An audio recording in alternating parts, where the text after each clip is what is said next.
putok ng butsi mo. Eh kasi naman, hindi kayo nahihiya sa sasabihin ng ibang tao. Tanda-tandaan nyo na kung may kerengking pa kayo. Hindi ko lang gusto na siya makakasama mo kung bubuo ka na ng pamilya mo. At gusto ko magkaroon ng apo, oo. Paano? Sino bang mahalaga sa'yo? Ako o mamang mo? Mga kapuso, ngayong buwan ng Pebrero, natitiyak kong marami kayong maririnig at mapapanood ng mga romantic love stories. Hindi po ba?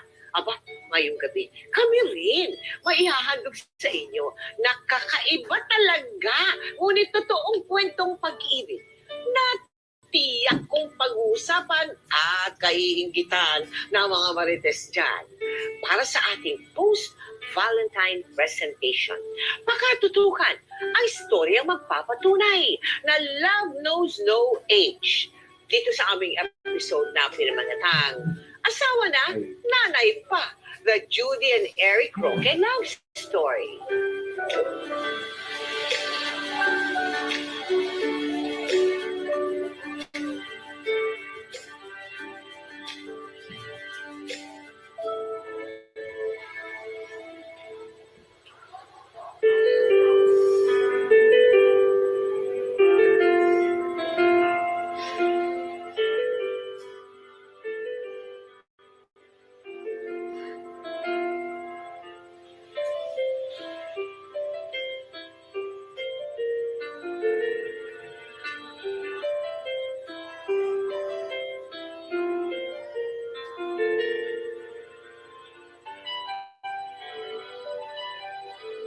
Eric!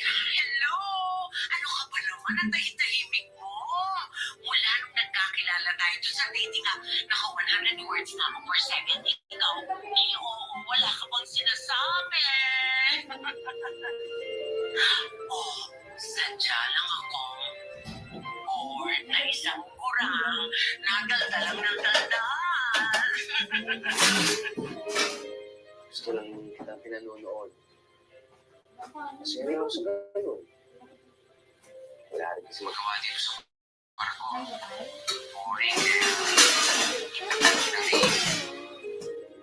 Ako, hindi bilang mo dyan. Alam mo, yung una, naka 9 words ka, followed by 11. So, naka 20 words ka. Congratulations! Grabe ka naman. Bilang mo kayo. Galing ha. Gusto lang kitang pasayahin kahit na ang corny-corny naman ng mga jokes ko. Pero Judy, kita na tayo. Lapit na rin ako bumaba ng barko. Diretso ako agad dyan.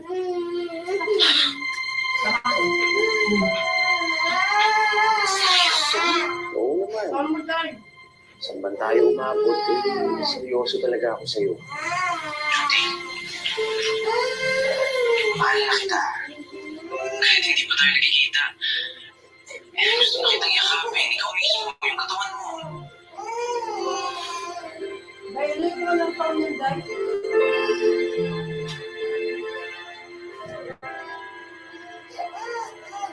Judy?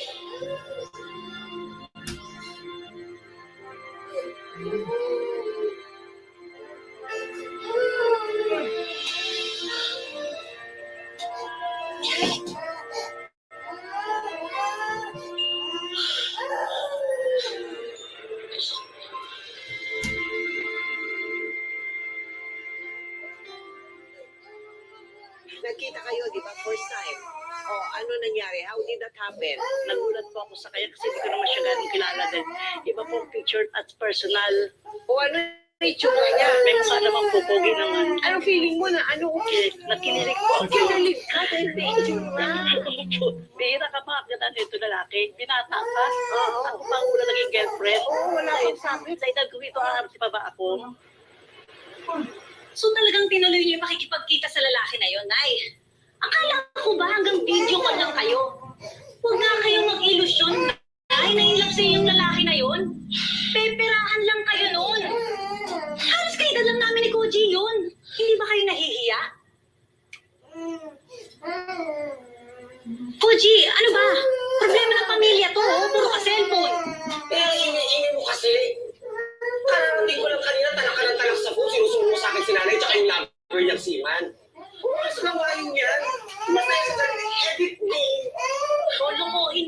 salon. Concern lang ako kay nanay. Dito sa nanay? Nanay? Kapag na tayo kinariyan, dalawang beses na naumpisa lang ganyan. Carry na kinunang kasi wala siya pakialaman. Dead man na ako, kaya natin siya buhay ngayon. Ay, hindi bakla si nanay na pwede siyang pumatol sa iba't ibang lalaki gaya mo. Excuse me! Ano? Tungkol na sa akin ito ngayon? Ha? Kapag-judge ka ng mga bakla, palibasa wala kasing jowa. Hindi ka ligamat. Alam mo kung bakit? Ha?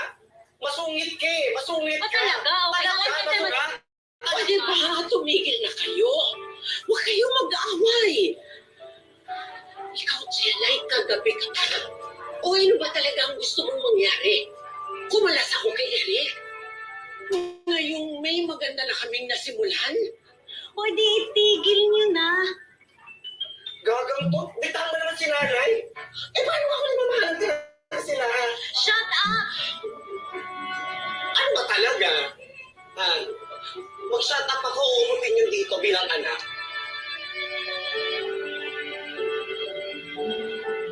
Eto lang yan, Jelay. Nakikita naman natin sila nila masaya, di ba?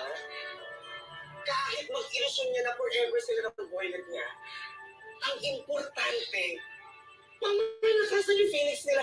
Gets mo ba? Hawak ka ng praning. Hindi ko gets. Basta ayoko. Pwede alam mo. Walk out is the key. Sumerang pala ka.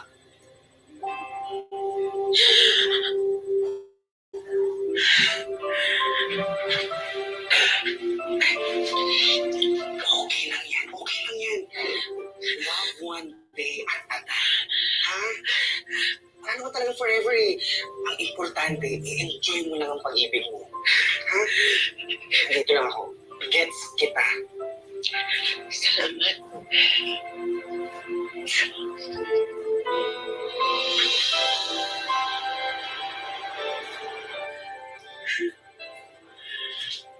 Ang ganda.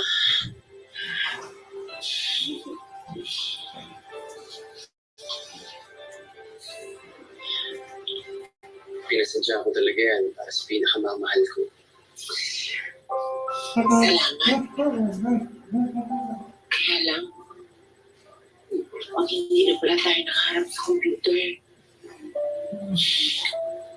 halatang halata na yung laki ng angkot ng edad nating dalawa. Ikaw naman, ano nang banggitan ng edad? Sa masayang usapan na tayo, ha? Katulad ng, oh, ilang anak ang gusto mo? Ikaw talaga? Eh kasi naman, ilang pikit na lang eh. Senior citizen na ako. Hindi na kita mabibigyan ng anak. Sarado na ang matas ko. Eh, di ganun. Ako na lang may tatay ng mga anak. Eh, paano kung tatawagin tatay ng panganay ko? Eh, halos pagkanta lang kayo. Basta, Judy, ako, lagi mo akong napapasaya. Magdalalo ang buhay ko dahil sa'yo. At gusto ko na ikaw na makasama ko sa pagtanda.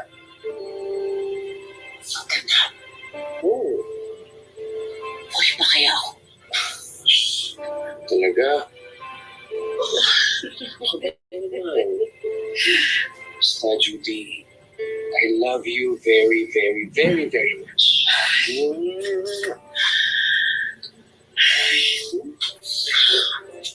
Utang mo. Ah, Susahing yung panlula Windows sa noo. 7. Yung like ang magpakailanman. Nag-like na ang magpakailanman May sa asin ka Sabado. pa rin, madam. Sa kabila ng lahat, itinuloy nila Judy at Eric ang kanilang relasyon hanggang sa ipakilala naman ni Eric si Judy sa kanyang ina. Tutulungan ko na lang mo kayo. Ha? Bakit hinuho mo ako? Eh halos magkasing edad lang tayo. Siyempre kasi, galang lang po dahil kayo ang nanay ni Eric. Mas mararamdaman ko ang respeto kung kakausapin mo ko na parang pantay lang tayo. Naiilang kasi ako kapag tawagin mo akong mamang eh. Baka mamaya marinig ka ng kuya ni Eric eh, pagtawanan ka pa. Sabi ni Eric eh, kakasal na daw kayo. Alam mo, yung anak ko, hindi yan sanay magdesisyon. Kung ano-ano lang naiisip niyan eh. Kumukonsulta pa nga yan sa akin, pati sa tatay niya, no, bago mamatay eh. Kaya sa tingin ko, nagpapadala lang yan sa damdamin niya ngayon. Dalawa naman kaming nagdesisyon dahil dalawa kaming nagmamahalan. Oo. At sa tingin mo magtatagal kayo? Ganong napakalaki na agwat ng edad ninyo? Bakit? Kung may magbabago ba sa pamilya ninyo kung magtagal ang relasyon namin? Meron. Mahahati atensyon ni Eric sa amin ng kanyang mga kapatid. Atensyon o rasyon? Ang talas ng tila mo ah. Yan ba ang pakakasalan ng anak ko? Ang tanda mo na para kay Eric? Baka mamaya gawin mo lang siyang tagapulot ng dumi mo o tagapaligo mo dahil uugod-ugod ka na. Ito na po yung yelo natin. Handa na po bang yung sinigang sa kamyas, ma'am? Kanina pa. Sakto. Hindi ko na. Okay lang. Eto na yung kamyas. Yung sinigang na kamyas. Halina, kain na tayo. Ayun, sakto. Sige, kain na tayo. Judy, dito ka na.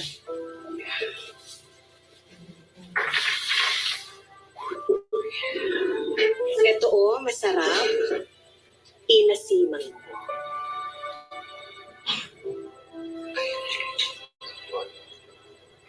Salamat po.